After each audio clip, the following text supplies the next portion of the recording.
Hi everyone and welcome to another episode of our Win with Armagh talks. We're with Callum O'Neill here and we're going to look back just at his career and look forward as well to what is to come. Callum, I suppose 2025 was a big breakthrough year for you, getting your league championship debuts and all out of the way. So how did you enjoy the season? Yeah, definitely a lot more enjoyable than the two before, I suppose. Yeah, it was joined the panel in 2023, I think it was.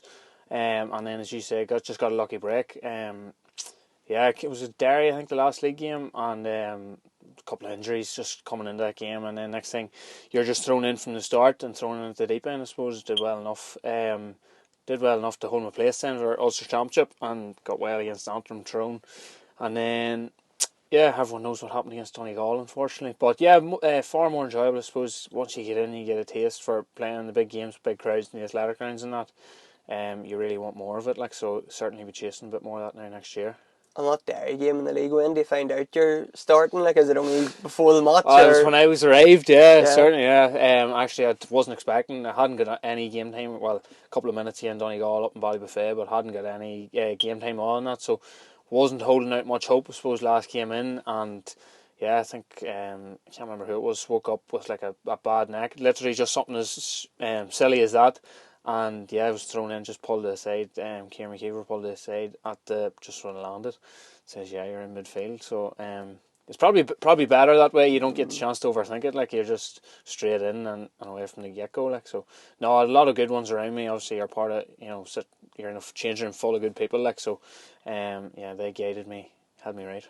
On the midfield, it obviously now Grimley and Ben Creeley are an All-Ireland winning midfield partnership, so it's a tough place to try to break into. Definitely, it's tough sparring ground around there and training. You're coming up against them two boys, as you say, done it for the past how many number of years, and two big men as well. 6'3", 6'6" or 5, whatever Ben is. Even besides that, you've still got Kieran Mack in there whenever he was fit. You're Conor Mack and floating in around there as well. Competition is stiff, especially around the midfield area. But I suppose maybe that's the joy of playing in midfield. You can maybe slot into half back or half forward the odd time too. No, much like everyone in our squad, competition for place is high. But yeah, going to battle with them too, and Callum Bridge is tough going some nights. Hopefully you'll be doing it in Portadown now over the next exactly couple of years. Yeah, we're looking forward to not doing it in muck and gutters and doing it on a bit of grass, hopefully. But yeah, no, all good. The 2024 season, Callum, you were saying you didn't get any game time, but you're still part of the panel, you're still part of that journey, you still get up the steps of the Hogan stand. So what was it like from your perspective, the day of the All-Ireland, that night, the day after, as much as you can remember? It wasn't too bad. No, surreal, I suppose, is the words. It's hard to, when you're in it, I suppose it's hard to really believe that it's it's happening. It's only when you look back, and I suppose it's maybe not even the day itself. Everyone sort of says, it's great to get up the steps, but it's the crack and the journey that gets you there too. Yeah, it's maybe a different perspective, I suppose, coming from a non-playing point of view. I actually had surgery a couple of weeks before it, so I was running about with one arm and a bit. Yeah, myself and Ned Ronan, we both had surgery that day. He had one wing and I had the other one. So, yeah, but just great.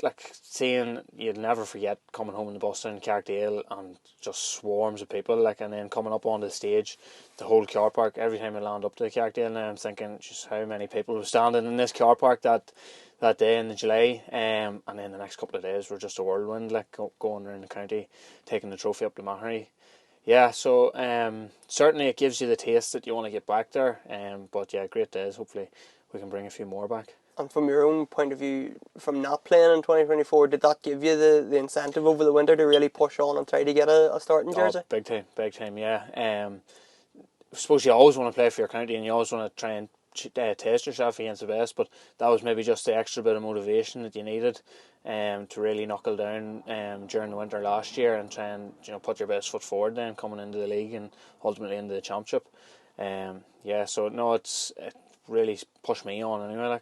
And I suppose that the minor team you were involved with, Callum, it probably doesn't get the recognition it deserves because you didn't win Ulster or anything, but there's maybe, I think I counted 9 players maybe that from that team that was part of the All-Ireland winning squad. There was yourself, Rian O'Neill, Turbo, there was Jason Duffy was on it, Conor O'Neill, Barry McCambridge. Yeah, Ross McQuillan as well. Ross McQuillan. There was a host of us actually went on to represent Armagh at senior level. Yeah, we come up again, a good Derry sides the whole way through.